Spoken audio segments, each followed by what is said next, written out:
Then we run into some enemies, and it we just started shooting and stuff. The sister said that she hated me and she didn't forgive me. The mother was that like I was just like wow, like she said that she forgave me. She forgave me, and she said that she wishes that I changed and that I really became that person that I said that I was at that time.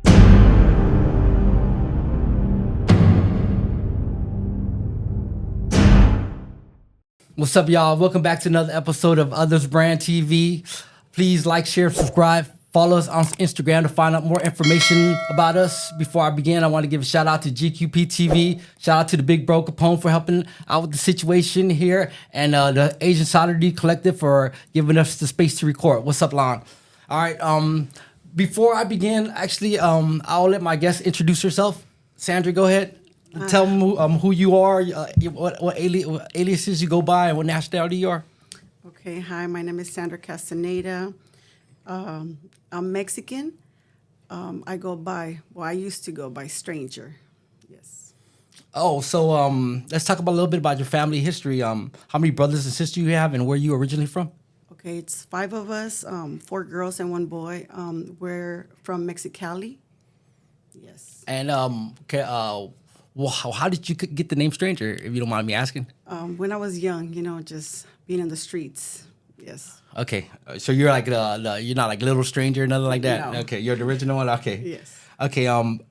What part of the area did you grow up in? I grew up in South Central LA. South Central LA. And how many were you born in South Central LA? No, I was born in Mexico and I was raised in LA. At the age of 2, my parents brought us to LA. Okay, so can you share with me some of your earliest childhood memories growing up in LA?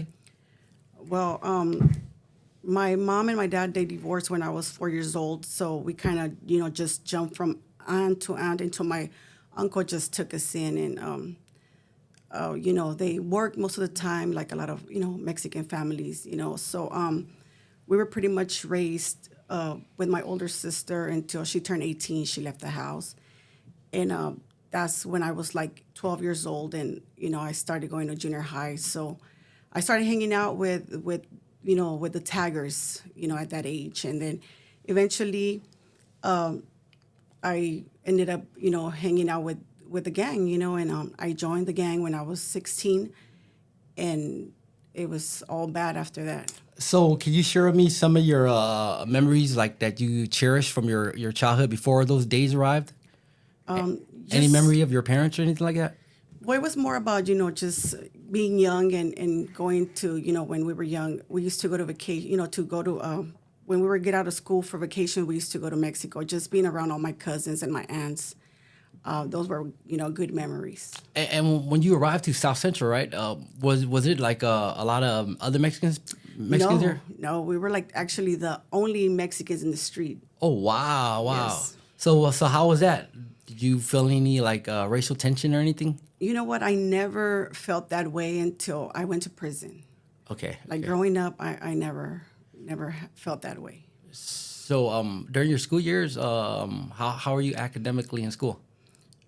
I think I was pretty good, until I hit probably the 9th grade. That's when, like the ditching began and just like the hanging out with gang members, So, yeah, I think after that it was not good. So let's go back to your tagging days, right? Were you a tagger? Yes. You know how to tag a little bit? Huh? We're not going to get to that. Okay, we're gonna skip that part. Yes. You give shout out to the tag crew. So I know like majority of like a lot of Mexican gangs actually formulated from tagging crews. Right. Yeah. Yes. So can you share a little bit anything else about your childhood in South Central growing up with me? Some childhood stories. Well, just Teenage years. just the typical ditching parties, fighting at school, just doing dumb stuff, getting a beer, smoking weed, just I remember the ditching parties. It was really big. They had like a show about it on. They aired it on like a CNN or something about ditching crews and stuff like that. Yes. It was like pretty big back in like the 90s, right? right. Okay. So, what age did you start drinking and stuff and smoking weed? Did you say I would say like at 13. at 13? Yes. Okay, so at 13, your parents weren't in the household with you at this time. You say No. you were living with your aunties. Yes. So from were you just living with one auntie? It was my aunt and my uncle.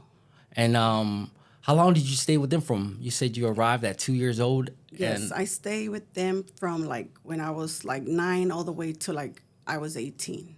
oh, 9 to 18. So do you have any memories from between 2 to 9?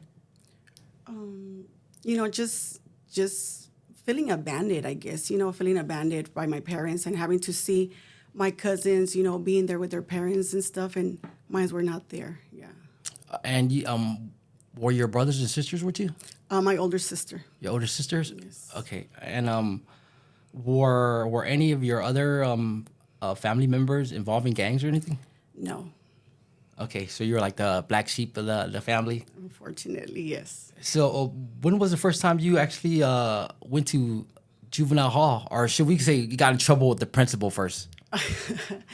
Well, I ended up going to a probation school, you know, where I started a continuation, and then I went to the probation school, and then from there, it was the 11th grade, and I just kind of just stopped going to school. I dropped off. Yeah, I dropped off. Okay. So did you do any juvenile hall time or anything? I like that? did. I did like probably like a month in LP, you know, so they had me like back from Central to LP. And then after that, I was just like, oh, hell no, this is not for me, you know? And how old were you at that time? 17. You were 17? Yes. So would you like to share anything about the situation? It was pretty chill, actually, you know, like I didn't have no problems with, you know, with nobody there.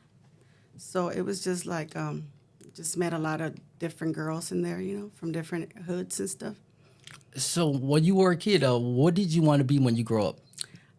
Actually, I wanted to be a lawyer. You want to be a lawyer? Yes. Oh, wow, that's awesome. That's awesome. So you must know a lot about like the justice system. Then I bet you still do. No. No. Now I do. So growing up, who did you look up to as a role model? My older sister. Your older sister. Anything you could say about your older sister?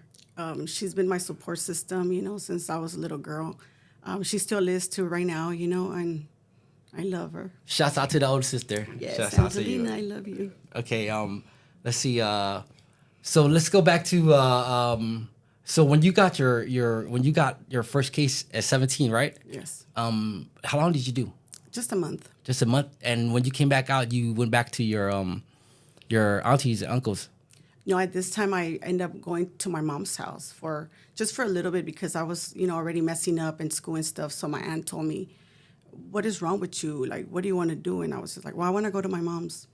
But it was more like a selfish reason why I wanted to go to, you know, my mom's house because at my aunt's, you know, and my uncles, they were more strict, even though they were not present a lot because they worked a lot. But I just felt in my mind, like, if I go to my mom's house, like, she can't say shit to me because she hasn't been there, so I could run a mug, you know? And that was my motives to go over there for those reasons. And yeah, that's how it was, you know? So when my mom was trying to be strict to me, I'll just like flip out, like, oh, now you want to be a mom? Like, you didn't give a fuck about me. Now you care? Like, leave me the fuck alone, you know? Like, I was very disrespectful and, you know, because I was angry. I was, you know, like I had a lot of anger towards her, you know? So I just did what I wanted to do. So you moved back to a different state to stay with your mom.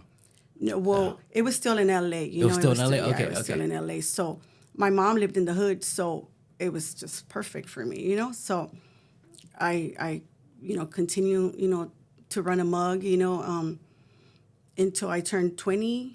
I had just turned 20. That's when I got arrested, you know. I ended up getting 40 years to life.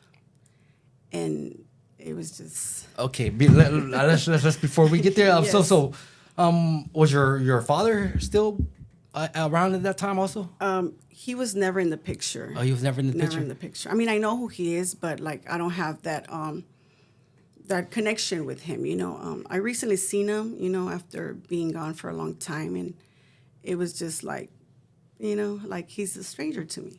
Were you working any jobs, or did you have any jobs, or No, what were you doing at that time? Until I was just, you know, running the streets, and then eventually I got in a fight with my mom, and she kicked me out of the house. So there I go again with my aunt, So I started working. Yes, I was working I was a security guard. So I was there for like a year, and then That was your first job? yeah. Oh, you were there for a year? That's pretty long. Yeah. And then, but I mean, I was still doing, just running the streets at that time too. So, like I said, I went back to my aunt's house. She was like, I don't know what you're doing over there. Come back home. So I did. Being with my mom didn't last long. So I ended up, and at this time, now I'm 18 years old. So can't nobody really say much to me. I'm working, but I'm still, living the life, So it was like a back and forth. Yeah, that's So what was the gang you involved with in your mother's area or in your auntie's area? in my mother's area, but it's not far from where I live with my aunt. Oh, okay. Would you like to share with us any information about the group you was involved with? Like they're your friends, right? Some of them, Some I of mean, them, well, right. actually, now that that I'm older, like I don't really associate. Like I just kind of do my own thing. Yes, so for those reasons, Okay. I'm just gonna keep it that way. Okay. So what time did you, what age? So it sounded like you jumped off the porch at 13 or 14, right? Yes. And you joined the gang about 17. You say 16. 16. You joined 16, and then you got locked up at 17. And then all right, from being in the program, right? You didn't do no adult time until your long stretch. Yes. Okay. Let's go over. So what age did you actually getting that case? What was it? You say 21 or I something? was like that? 20. I had just turned 20. You had just turned 20 from like 18 to 20. It's like 2 years from you being out of that situation. Okay, so can you share with us how things began to transpire? Maybe. Well, at that time, I just didn't care. I didn't care. I was just in the hood, living my life, and it was just a regular day. I remember I went home after work. I went home, and one of my friends called me, and she was like, "Hey, come and hang out." So I was like, "Okay, fuck it, I'll go." We were just chilling, at one of my homeboys' house, and from there, like, we were drinking, so everybody, just started getting hungry. So, I mean, I knew there was guns involved. It was part of the life, so I didn't trip on it. Whatever. I was driving. Then we run into some enemies, and it we just started shooting and stuff. It was crazy because we were going, driving. I was driving the street, and a police car was coming, so they seen the whole thing. It was a school police car. They'd seen the whole everything. So when I seen them, I was like, "Fuck! Like, what the fuck?" So I just took off. I I busted a high-speed chase. They were in back of me. I made it far enough for this. It was like 5 of us, so 4 of them got out of the car. I just stayed. I was just like, "Fuck it, whatever." It was like the whole, like the whole process of them stopping me, but these people made it out of the car. So I got arrested that night. I got taken in at 12, in May 10, 2002. I got arrested, and I was in the the holding tank, or, the detectives wanted to talk to me and stuff. And at this time, I'm not knowing, like, what really happened, like, it was just so fast. I just know, we were just shooting out the car, and it was just what it was. So then they call my aunt. My aunt comes, and I'm talking to my aunt, and the detective comes in, and he was like, "The people that you guys shot," he said, "one of them just died right now." So I was just like, at that moment, like, honestly, like, I didn't care. Like, it was a trip because I was just like, okay, like, what the fuck. So, yes, then I get booked. And they're trying to give me 75 years to life without the possibilities. So now shit starts to get real, right? I'm the only one in custody. Nobody else, nobody else got busted for it. I'm the one. But they know, like, you're the driver, so who the fuck did it, And I was just like, I don't know what the fuck you're talking about. Like, I don't want to talk to you, So it was like, they had me there for hours. Like, I was just like, they kept on bugging me. I was like, I don't want to talk to you. Go away. Then, I made it to the county. So these people ain't trying to talk to me no more. They're like, okay, well then you're going down for this murder, you know. Unfortunately, two people got shot, but only one passed away. The other one survived. And it was at that moment like I didn't realize what I have been part of. So it took a long time for me to take responsibility for my part. It took years because I always felt like I was a driver, like I didn't do shit, but in prison, like you have to go to groups, you have to do shit. So you kind of start like learning how to process whatever you couldn't when you were young, and and also too, I was young-minded, stupid. I didn't know about consequences. So yeah, it was like fuck, like damn, like I'm the only one busted for this shit, You're like almost you're almost unaware of the situation even occurring. Right. Yeah. Like I was just like blinded about the whole thing. It was just like it was weird. It was weird. At the beginning, like for many years, I struggled with that. And I went through the like I'm angry, I'm okay. It was just a lot of emotions.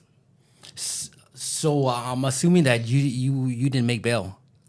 No, my bail was $2 million. Your bail was $2 million. Yeah. So being 20 years old and and then hearing how many years did they say? 75 years. Hearing to 75 life years at without 20 years the old. Possibility, yes.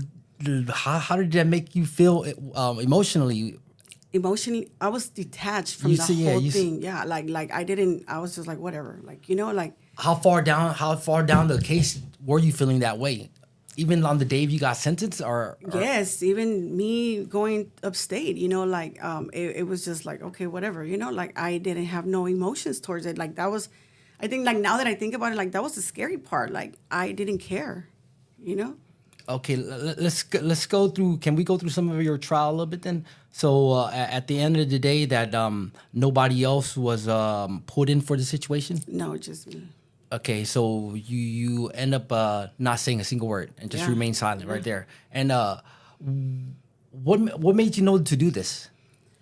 Just the culture, the part of the being in the gang. That's what we're taught. Yeah, I mean they teach us that, right? Like that's the false brotherhood or whatever of being in a gang. So that's just what it was. Because I normally see like females that get into the situation, they approach the situation differently than how you encountered it. Because normally someone would slip up and just like, oh, this that. Right. And you held your ground pretty solid. So I'm pretty sure they interrogated you for a little while. Huh? Yes, they were harassing me. Like I was just like, what the fuck? Like get away from me. Like it was like annoying. I got annoyed by them. Like I was just like, oh my God. So how long was it from the time you got booked to the time you got sentenced? I fought my case for a whole year. A whole year? Yes. And did you end up taking a plea? No, I took it to the box because my deal at the end was like 25 to life without the possibility. And I was like, you guys are crazy. You guys are trying to, no, like, y'all giving me life. I'm not doing it. I'm not, So I took it to the box and I ended up with 40 years to life. And how much of that did you have to do? Like, did they tell you have to do a percentage of that? Well, at that time, it was pretty much like what I was going to go to board in 2032 or something, like that would be my first hearing, but in 2016 it was a bill that passed, and if you were under 20 years when you committed your crime, under 23 you were gonna be considered a juvenile. Yes. So that took my base term, which it was 15 to life for second-degree murder.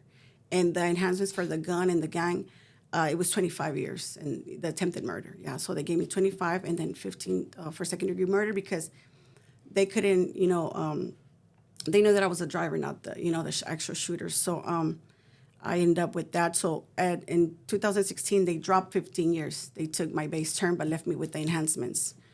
And that kind of, it gave me a little hope, but kind of fades away when you're stuck in that place, So I just, kept on doing me in prison. Started off a little rough, hanging out with, the LA crew, and then eventually in 2011, I was like, I knew that something was going on with me where, like I had like some kind of some type of mental breakdown, where it was just like fuck, like I'm tired of being in this place, like I get to see people leaving and I'm stuck here.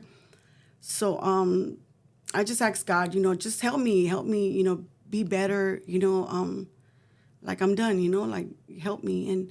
And back then it was hard for you to get in groups because they didn't have them. Everything that they had to offer was through mental health. And a lot of us, like we don't want to go through mental health for us to get help, but that's something that the board will ask for, chronos and certificates and stuff. So I was like, fuck it, like I gotta do what I gotta do. So I joined a lifers group. It was like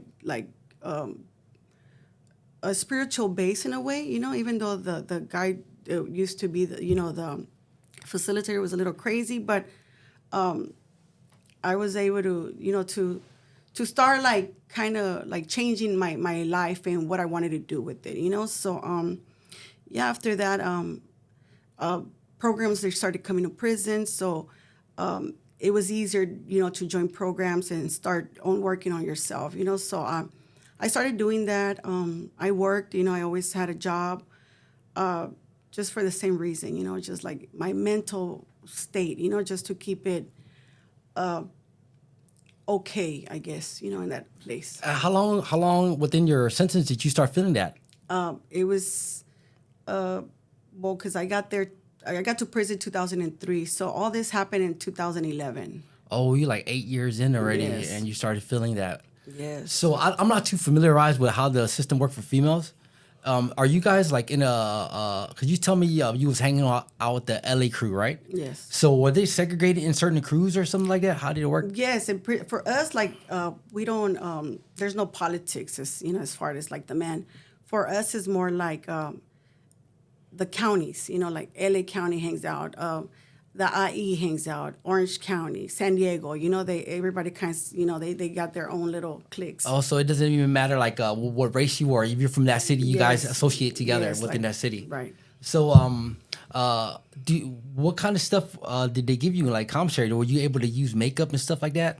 Yeah, well, they sell like mascara, lipsticks, eyeliner. That was like the only stuff that they will sell, and like some little funky little perfumes that for women. That's yeah. Is there anybody you met within your journey in the system that helped you, that made you feel this way, or that kind of touched your heart? Yeah, I mean, there was a lot of people. There was a lot of people. Because I was really young. So the room that I landed in, it was up in Chowchilla CCWF. It's a 8-man cell. So I was the youngest one with the longest time, and all all my roommates, they were older ladies that had been in prison since they were young. So a lot of them took me under their wing, and they will bring me out. I remember they used to bring me one, her name was Chopper. Chopper is Beverly Henry, rest in peace. Rest in peace. She used to bring me out, and she used to be like, okay, look, you see all them people right there? And it would be all the older ladies. And I'd be like, yeah, okay, well, you don't want to be like them. They're all dope fiends, and they've been here since they were young. You hear me? You're going to be better. You don't want to be like them. And I used to be like, why are you bringing me to see all this shit? And then she'd be like, because, like, you don't want to be like them. Okay, and I'd be like, all right. So she was somebody that was always on me, like anything, like, what are you doing? Come back, And I'm like, tell the cops, like, don't let her out. She's gonna go out there and mess up. I'm like, damn, like, why are you fucking doing that? So at first I used to get mad at her, but as time went on, I just be like, damn, like she was just looking out for me. God bless her soul. Yes. So when you were doing your time, how was your support system from the outside? My support system, my aunt was there, my aunt, I think my sister, she was more upset at me, like maybe, disappointed, like in a way. And I was angry at first, but then I understood that I heard her, I heard her and I was selfish and it was just about me. I'm the one in prison. Like, y'all don't fucking care, not knowing that, what they're going through, So My aunt was my support system for many years until she got sick, and then she had her own issues and stuff. So I went a few years without like reaching out to my family and not talking to them. It was just more because when I would call, like shit will happen, and it was just like I can't do shit. So like it won't mess with me. So then I just decided to kind of like just separate myself, like detach myself from them because there was nothing I could do for them. So like I said, I always worked and I stopped asking for stuff, and like it was hard. It was hard, but I mean, I had to do what I had to do too. So at a certain point in time, you felt alone. Yeah, definitely. Yes. Were you felt alone through most of your sentence? Not most of my sentence, but I mean a lot. Yeah. I mean, it was a roller coaster ride. Nevertheless. Did you get any visitation from your family? When I was up north in CCWF, I think I only got like probably like 3 visits in 11 years. 3 visits in 11 years? Yes. Wow, that's minimum. Yeah. Very minimum, yes. So, can you share with us any other stories from inside that maybe stick with you? Let me see. Like the one you just told us about that. The lady? Yeah. I mean, like I said, I was blessed. I had a lot of support in there. Like I think some of the older ladies seeing the young girls, seeing us there, like they try to be like a mother figure because they couldn't be there for their kids.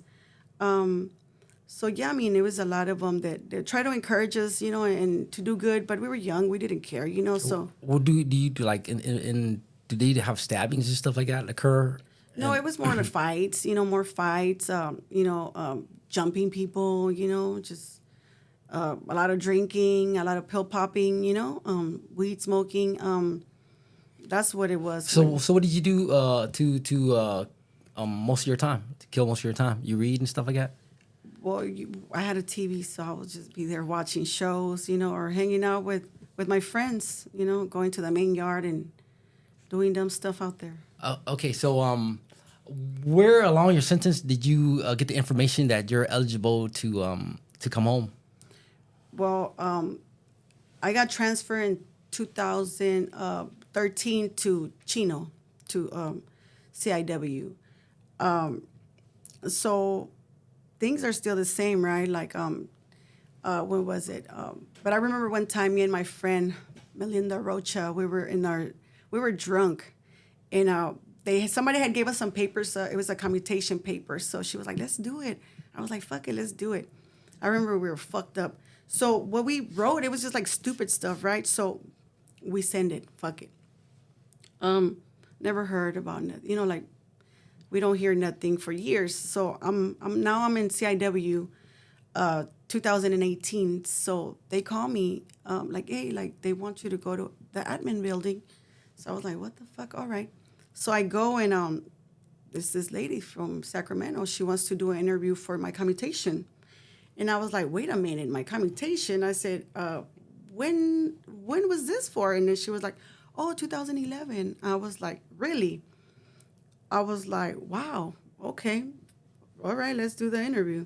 So I do the interview. I'm like, okay, whatever. So I don't hear nothing from them for like 2 years. So then one day they call me. I think it was like COVID, 2020, like COVID had just started and stuff. So they call me. They were like, hey, go to the visiting room. I go over there and they're like, oh, pick up that phone right there in that office. And I was like, so it's a lady from the governor's office talking about, Sandra, I'm just calling you to give you the good news. Your commutation, like you've been commuted. You're going to go to board within 6 to 8 months. Congratulations. Is there anything you want me to tell the governor? And I was just like, what the fuck? Like, I was like, oh, well, tell him I said thanks. Like, I was just like, what the fuck? Like, this is crazy. So I'm like not, it's been years. I've been busted for many years. So it's like not registering in my head. You like, didn't really think you was coming home. No, that was, I had already like kind of been okay with the fact that was that for me. Like I was I guess you mentally prepare yourself for the worst, So at this time I'm like, what the fuck? Like what? Like so things is not like, the whole thing is not registering. Like what do you mean I'm going to board? Like I'm not supposed to go to board in 2000, into 2026. But here we are in 2020 and you're telling me in 6 to 8 months I'm going. So I was like, what the fuck? So I'm like, okay, so where do I start? Because my whole thing was like, okay, I go to in 2026 to board yeah. So I was like, I'll start getting ready in 2024. 2 years I'll work on my stuff that I need to do, my paperwork. But now I got 6 months, 6 to 8 months. So I was like, fuck, like, and then mind you, we're on lockdown a lot because of COVID and stuff. So I cannot go to the law library. I cannot see my friends. I cannot get no help. So, like through the little times that we're able to come out, like, hey, I need help. Like I need to go. I'm gonna go to board. Like they're just calling me. Like what the hell? So that was so stressful. That getting ready to go to board. Like by the grace of God, I didn't fucking went crazy because that was just like damn, like now you're gonna go and see if these people think that you're ready to come home or not, like so that was like fuck, like how, like now I'm here, like what the fuck, like this was not supposed to happen until 2026, like Yeah. but like how do I get prepared? Like I'm in fucking we're COVID, like like so I was like damn, like Were you like practicing your speeches inside your room and just everything? trying to write stuff, trying to, and now like board asks you for all this stuff. They want relapse preventions, they want letters to their victims, and it's just like what the fuck, like how do I, write a letter to my victim? Like there's nothing that I could say to change somebody's mind, and to me it felt like it was fake, like what the fuck can I say to somebody? Somebody died, somebody got hurt. Like, what possibly could I say for you to change the way you feel about me? Like, so that one was like very stressful. Like, that made me like, I just went through it. Like, the whole trying to get ready for board. It was just horrible. Okay, were you coming up with all these words yourself, or was somebody assisting you through this process to speak to board? Well, there was no help because we were on lockdown, so it was everything that like some of my friends will send me their, their the stuff that they have done before, because a lot of them had been to board and had been denied. So just kind of to give myself an idea. And it was hard. It was hard because like fuck, like, like how do I make these people see me differently, than who I was when I first got here. So that was like I will cry, I will sit in my bunk and with all my paperwork and just trying to figure it out. Like, what am I gonna tell these people? Like, I'm not ready. I'm not even like tripping on going to board, because it seemed so far off where I was just not like mentally prepared for this, So when it came to me, I was just like, fuck, like, how do I go about this? So I was just like, I'm just gonna do what I can and I will pray about it until God, like, just, like I wanted to go to board with no regrets. Whatever happens, if they, roll me over, like, fuck it, I'm taking it. I'm gonna do my best that I can, and that's just what it is, So the day comes and I'm not prepared. Like I just feel like, like This is the day you go see board. yes, Okay. like, and then mind you that day it was 2021, April 30, 2021, and that day they finally opened the main yard, so everything, we were on lockdown. So when I go to board, that's the day they decide to open the yard for the whole population, right? Oh, okay. So I'm like, really now, because they're gonna see me coming. They know that I'm coming from board, So I was like, fuck my luck, So I remember I told my roommate, if I get it, I was like, I'm gonna stop at the program. It's what is it called? An auditorium. So I said, if I get it, I'm gonna do the Tootsie Roll right there, and then you're gonna know that I got it. If I don't, then I didn't get it. So she was like, all right, cool, whatever. So I go there and I'm like there for hours. So I remember. Can you go over what you said to them? Well, it was through the. I was kind of glad in a way because it was through the Screen. screen. Yes, Okay, like okay. so they were not actually there, you know. So it. I mean, it made it in a way like I knew that they were not there, but like the victims' families are just like looking at me like, and I'm like, fuck, like you can't, you know, like you can't talk to them, you can't, you know. So it was hard because I know they're angry, you know. So I remember one of the aunts was like, "Oh, I remember you with that smirk at the court." And I feel so bad. Like, and I was, yes, like I was cocky. Like, but like I said, you know, at that age, I didn't, you know about, consequences. I didn't care. So that kind of like, it still, sticks to me like to this day, like, fuck, like I was, like, but you can't even say like I'm sorry. You can't even say, like, and even when I read the letters, like they were like they're superficial, But in my head, I'm thinking like, what can I say to, like there's nothing I could say to make you feel better. Like I'm sorry, like it happened, like it was part of the life, like like these people were gang members too. Like it was not like I was just you know it could have been either way, like me or them, like, or us and them, So it was like they were not selling Girl Scout cookies neither, So one of the commissioners said that too, like, Sandra, was this people gang affiliated? Yes, sir. So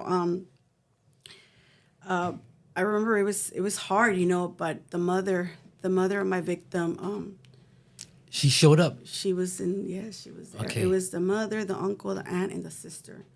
The mother, she didn't want to really talk.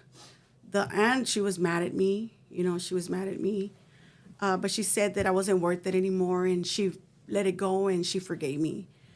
The uncle was saying that, like, the mother was, she lost herself when this happened, and he was angry at that, but he let it go.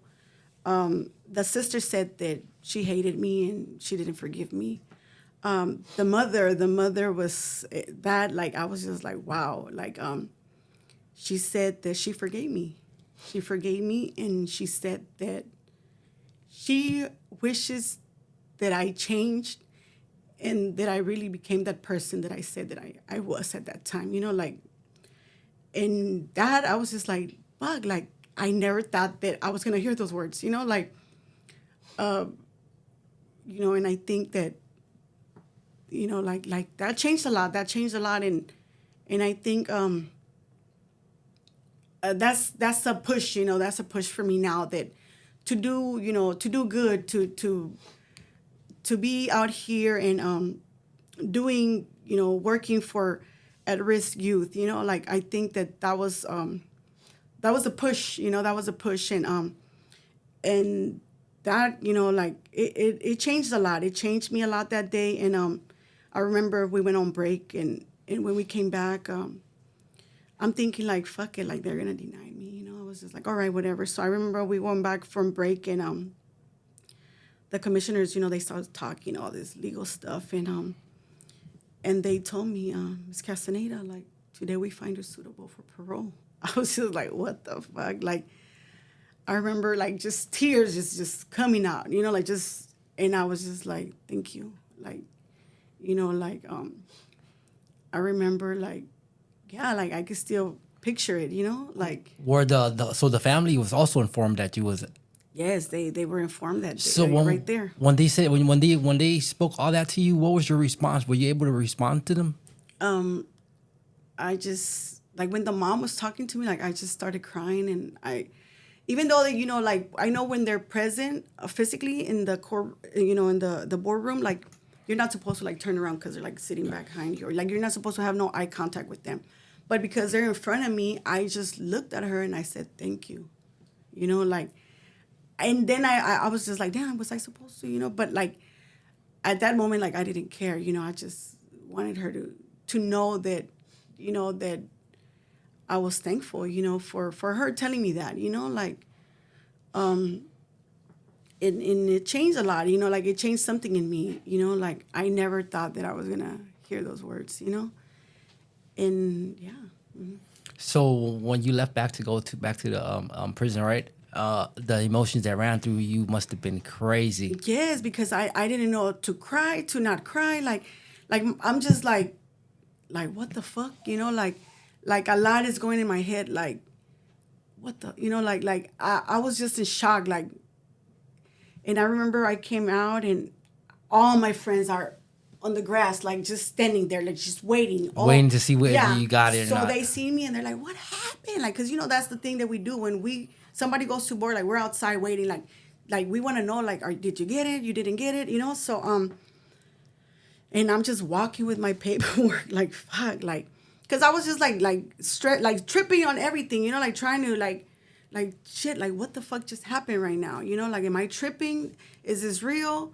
Is this not real? So I'm just walking like with my head down, and these motherfuckers are like, fuck, like I could hear them like, oh fuck, she probably didn't get it, like I could hear them, and I was just like fuck, like, but I'm just in my emotions, like what the fuck just happened right now? So I remember I started walking and the auditorium door is open. So I stopped there and I looked and they're like just looking at me. And I grabbed my paperwork and I started doing the Tootsie Roll and everybody, they started clapping and stuff. And I was just like, you guys are so embarrassing. That must have been like an emotional rush though for like everybody, Yes, everybody that came. feeling. And yes, everybody came and, gave me a hug, because they knew how stressful the whole, me getting ready to go to board, like at, that little bit of time, and we're in COVID times, so they knew that everything that I went through, that it was like, damn, she's probably not gonna get it because she couldn't really prepare herself, So just them knowing, like, it gave a lot of people a lot of hope, and then from there on, like, I will come out and I will bring my paperwork and I will just, try to talk to the girls that we're we're getting ready to go to board and just kind of give them pointers, because I was like the newest, lifer that just got found suitable. So I was able to, to be more like vocal about things, like, so yeah, like, I mean, they just pretty much want to hear like what happened to you that led you to do, to become this person that did this crime, So yeah, like I said, like after that, like it kind of made me want to start like helping people more out, yeah, like just being there for people. But it was just like the encouragement, like of my victim's mom, like just kind of like like forgiving me, like I think that made it easier for me to be more available to people. Just the power of forgiveness. Yes. And even though I carry that, oh, I didn't do shit for so many years, eventually I understood that I played a part too, and just having those words said to me by her was like, wow. So from that time you wrote that letter to them, right? It took nearly 10 years for you to get this full response from them. It took 8 years for you to get a call back, and another 2 years later to get a date to come in. Yeah. So is there any words you could say to somebody that's going through the same situation, that's trying to write a letter to the parole board and anything like that? Any advice you would give to that person? Just to,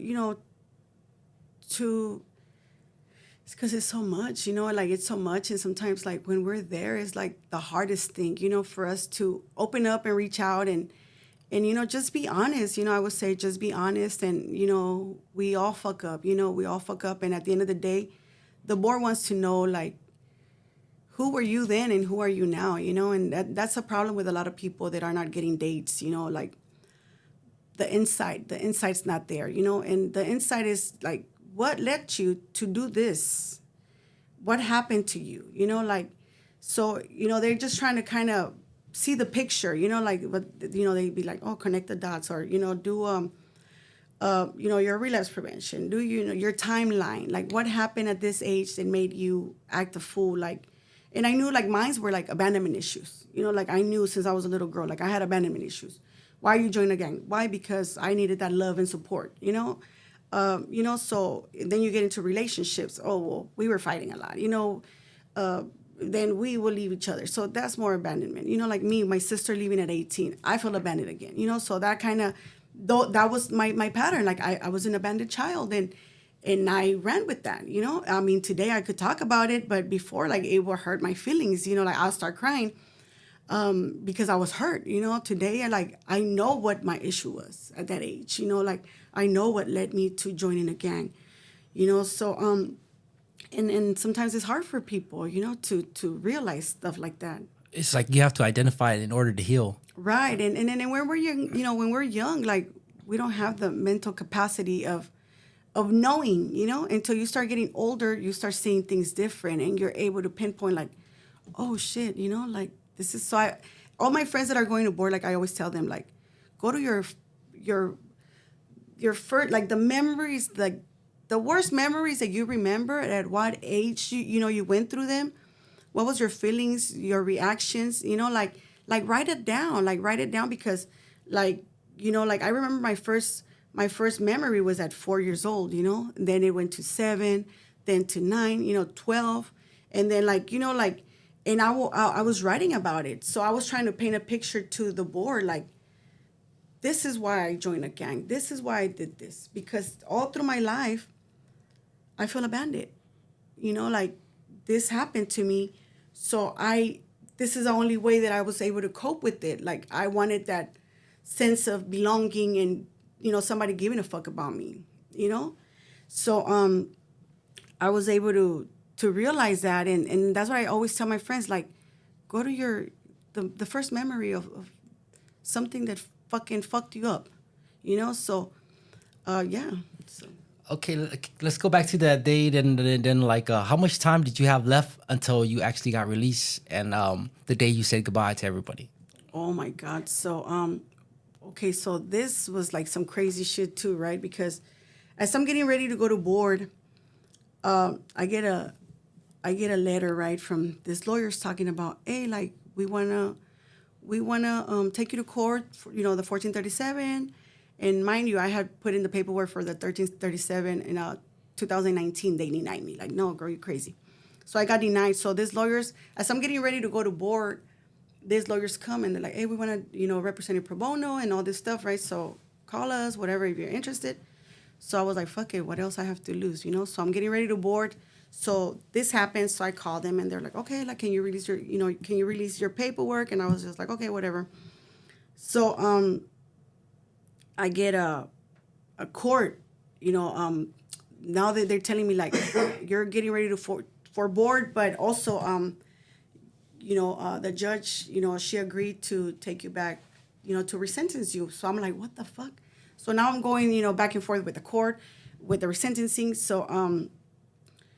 So I go to board first, you know. So I'm thinking like, fuck it, like they're gonna say like, oh, well, let board let you, you know, parole. So I tell my lawyers, hey, like board, you know, they found me suitable, and they were like, okay, like we're still gonna stick with you, you know. We're gonna try to get you out, you know, faster than the governor's gonna sign your paperwork, because now, mind you, I gotta wait 150 days for the governor to you know, to sign my paperwork saying that he agrees or he doesn't agree with the commissioner's decision.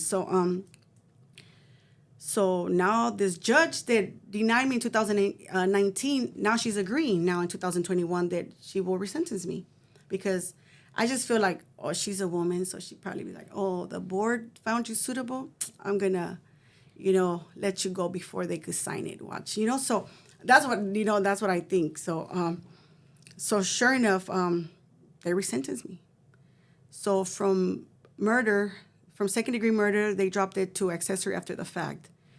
So I got 3 years time served, 3 years parole.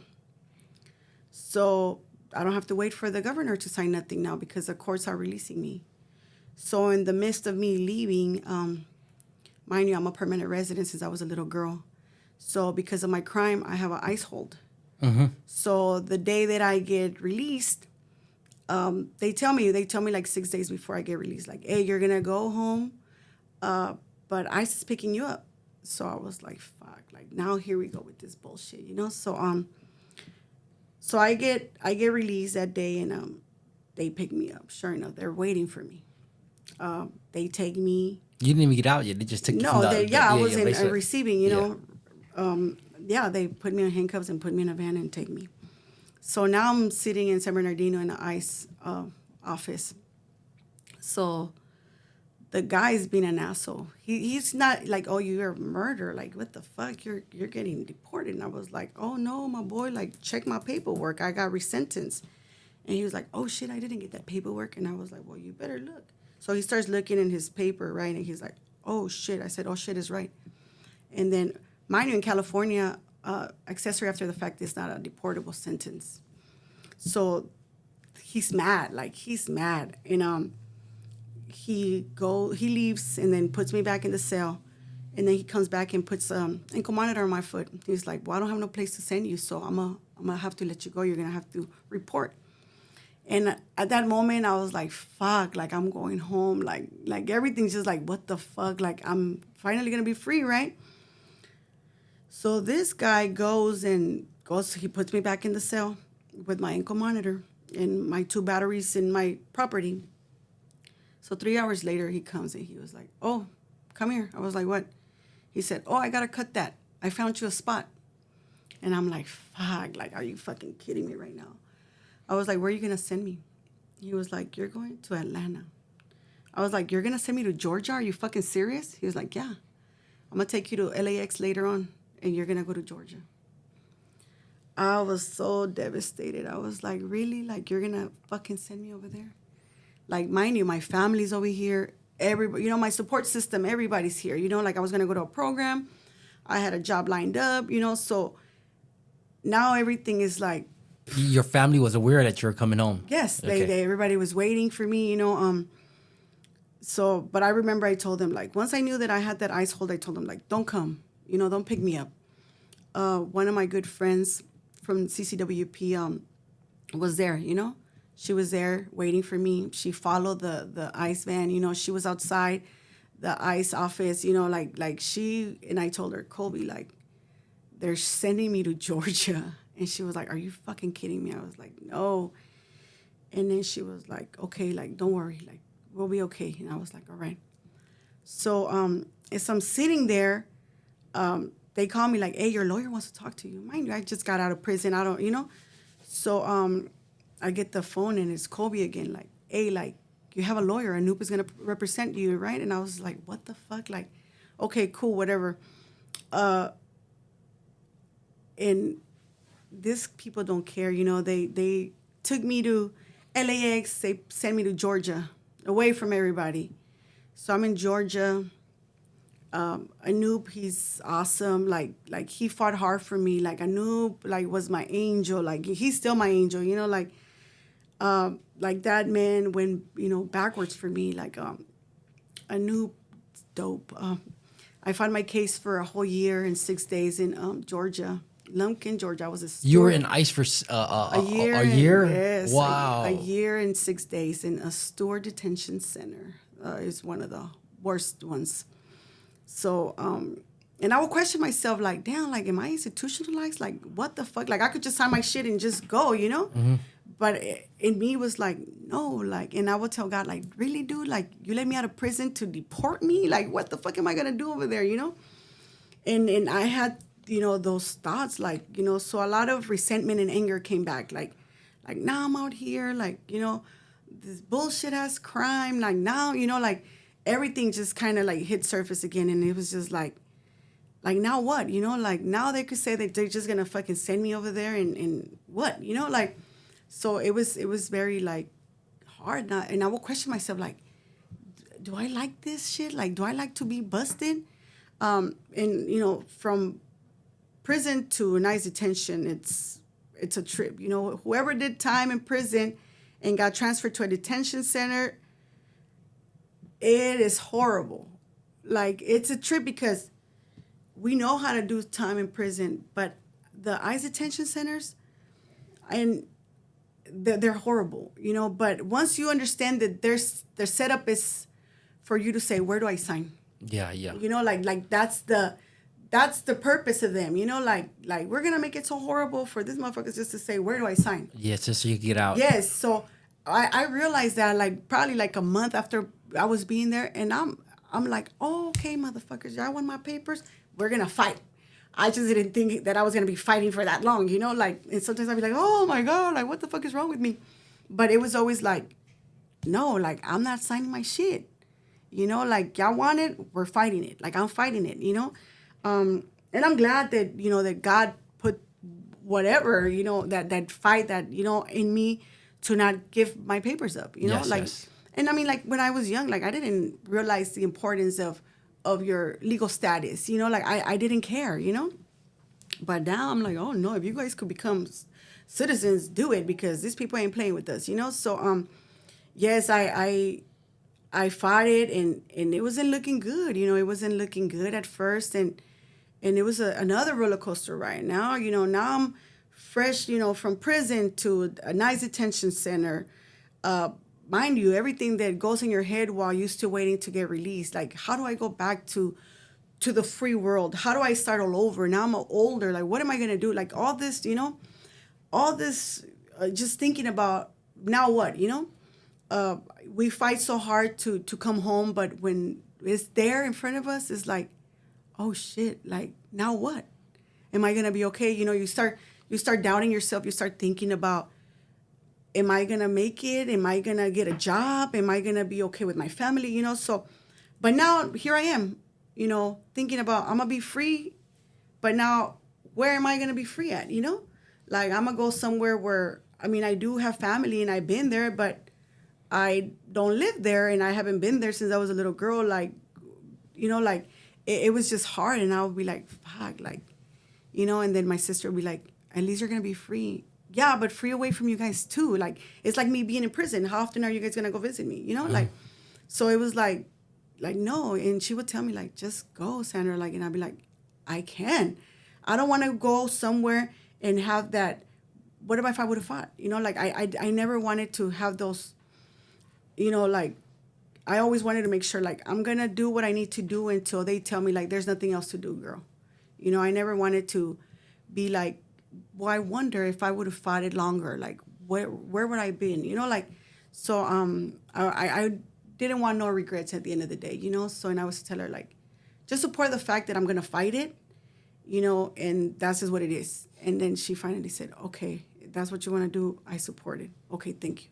Like, and I get it, my family wanted me to be free after, 19 years in prison. They wanted me to go, to not be busted anymore. And I get it. And I used to tell them, like, at the end of the day, it's my life, and I'm going to be the one over there, not you guys. So just support the fact that I'm going to fight it. I'm going to fight it. And my lawyer, he is great, This man from accessory after the fact, this man went back to court, and he got it dropped to disturbing the peace. Oh, wow.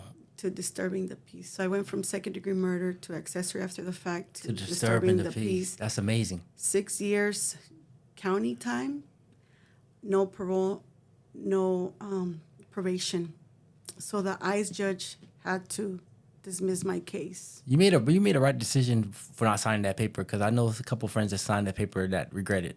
Yes, and that was my, like, God put it in my heart, because honestly, like, sometimes I will sit there and wonder, like, what is wrong with me? Like, I will question my sanity. Like, am I crazy? What the fuck? Because those places are horrible. And as time went by, like months and months, and it's just like, maybe next month, maybe, and then they want to cancel your courts, and it was just like, what the fuck? And things are not looking right, and it was just another roller coaster ride. Like, now I went to board, and I'm okay. Now I'm here, and here I go again. Like, and I was just be like, when is this gonna stop? Like, it's just like one thing to another one. So I remember when I went to my last court, and my lawyer was there with me, like, I don't know. And then the judge wants to say, like, oh, I'm going to do a written, my decision is going to be in writing. So in 2 weeks. So I'm like, fuck, now I got to wait 2 weeks to see what this fool will, decided on. So, but I don't know, something in me said, like, he was going to go in my favor. Like, I told my lawyer, I don't know. I said, I might be crazy or something. I said, but I feel it. I said, I don't know. So I remember this judge waited until the 2 weeks on the dot, on the date of the 2 weeks. So I called my lawyer, and I was like, any news? And he was like, well, he he went on our behalf. I just started crying, and I'm like, what the fuck? But mind you, with ICE is the ICE judge and then ICE, you know. So ICE felt like, no, like she went in there for murder, like she's to be deported, like. And he was like, the laws changed, you know, and she fell under this laws, and there's nothing I could do.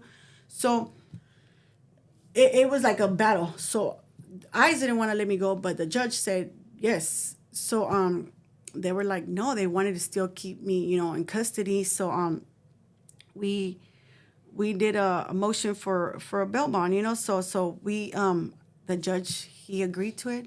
I was able to, you know, to get out that way. Like, and ICE was still mad. They were like, hell no.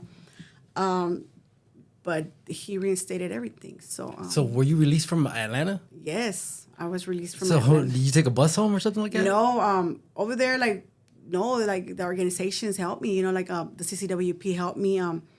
They paid for my flight back, you know. So I was so, it was so crazy, but I was thankful, you know, and grateful to God that there's people that work, that they are in the airport, and they kind of help you, you know, the people from ICE, you know, the people that got released, like they help you to get in your flight to wherever you need to go, you know. Mind you, I was, now it's 20 years later, you know, so I'm like, what the fuck, you know. So, and ICE was still playing games with me. They wouldn't give me, because since we don't have no ID, nothing, they have to send a paperwork for us to be able to fly. So the lady was like, where's your paperwork? I was like, well, they didn't give me nothing.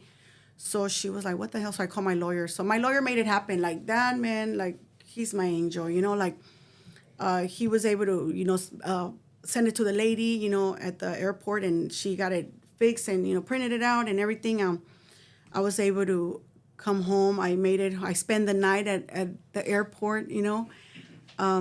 When I got released, I had to spend the night because there was no flights until the next morning at 7. I made it home in August 4th, 2022. So you landed at LAX. LAX, yes. Who was there to pick you up? My older sister, her husband, and her 2 daughters. All your nieces. Yes. Your nieces. Yeah, because I didn't want everybody to come, you know, like I just, because everyone's like, oh, we all want to go. And I was like, no. Like, I was just like, I don't know, like at that moment, I just wanted to go home and, you know, like unwind, you know. It's been a long road, and I was just, you know, in the airport, I couldn't sleep. Like, my mind wouldn't, you know, like fuck, like I'm out, you know, like my mind just kept on going and going, and it was just like, no, like it's okay, like I'll see you guys the next day, or like just let me unwind, like I don't, you know, because I didn't know how, you know. And I remember, like, I freaked out in the airport, you know, like I was like, what the fuck, you know. How much did the world change when you were out there? From the time you Oh, went in to the time you was out there sitting at the airport? It changed a lot. Like I was just like, where the fuck am I? You know, like I was just like, it was just like a dream. You know, like I was just like, what the fuck is this? You know, like it was so much, and I was like overwhelmed. Like I was very overwhelmed. Like I remember, like I couldn't find them. You know, like I couldn't find them, and I'm calling her like, hey, like I don't know where you guys are at, like. And then she was like, just stay there. And I'm like looking at everybody like, damn, they looking at me. They know I just got out. You know, like all this is going through my head. Like, oh my God, like I'm embarrassed. I'm like, oh my God, you know? So my nieces, they see me. So they start running towards me, and they gave me a hug. And I was just like, fuck. Like I just started crying, and I was just like, all right, stop making me cry, you know? So I remember I got in the car, you know, my sister gave me a pill for, you know, motion sickness and stuff, because, yes, like I was, you know, she's like, here, you're going to need this. And I was just like, sure enough, yes. I was like, yeah, definitely. So I remember I went to her house. She took me to her house, and my brother-in-law, he had just made me some ribs. So he was like, you ready to eat? And I was like, damn, I probably have a heart attack right now, you know? So I remember, you know, like just the love, you know, and the welcoming back, and me, you know, just tripping like, damn, like I did a whole year and 6 days over there, and here I am now in LA, you know. I remember I seen the buildings, you know, in LA, and I was like, fuck, like this motherfucker said that I was not gonna be here, like, and here I am, like, I remember I just started crying, like, just being grateful, Was your mom still alive when you came home? Yes, I got to see my mom. I got to see her, I think, the second day that I was home. Because I stayed with my sister, and then I seen my mom. But then, see, when I went in 2013, when I ended up getting transferred to Chino, it was closer, to my mom and my sister. So at this time, my sisters are, they're adults now, so they're able to go visit me and bring the kids. So, so I was able to be there, like to see them more often. But it's still been quite a while since you've seen your Yes, mom. because of COVID. Yeah, Yeah, so yeah. so now I get to see my mom, and How was it? it was good, but it was sad because from the last time I seen her, like she had got sick, so she lost a lot of weight. So like damn, like my mom is getting older on me, like so it hit me, it hit me, and I mean I try to be there for her now, even though like I think our relationship grew, while I was, when I was in CIW, the relationship that we didn't really have growing up, I think now, we're more, more there for each other, so, I mean, that's nice, So, do you feel that your sentence somehow made your bond stronger with her? I think it did, because I guess, maybe she realized like where she fell as a mother, like, and maybe I, too, like I realized that I was not the best kid, like when I was able to be there with her, but I mean, I know like it was, in my end, it was based on my feelings, my resentments against her, and I try to be there now for her, try to go see her often, so we do have a better bond, So the people that you someone took the blame for, like you took the case for, right? Were you able to ever see them again, and the situation like that? No, I never. No, they just, They just after that day they just disappeared from your yeah, life. yeah, yeah. Okay. Wow. Okay. So when you got home, you had a job lined up and everything like that. Boy, I before, but this time, like I have one of my good friends. She was a case manager at Homeboy Industries.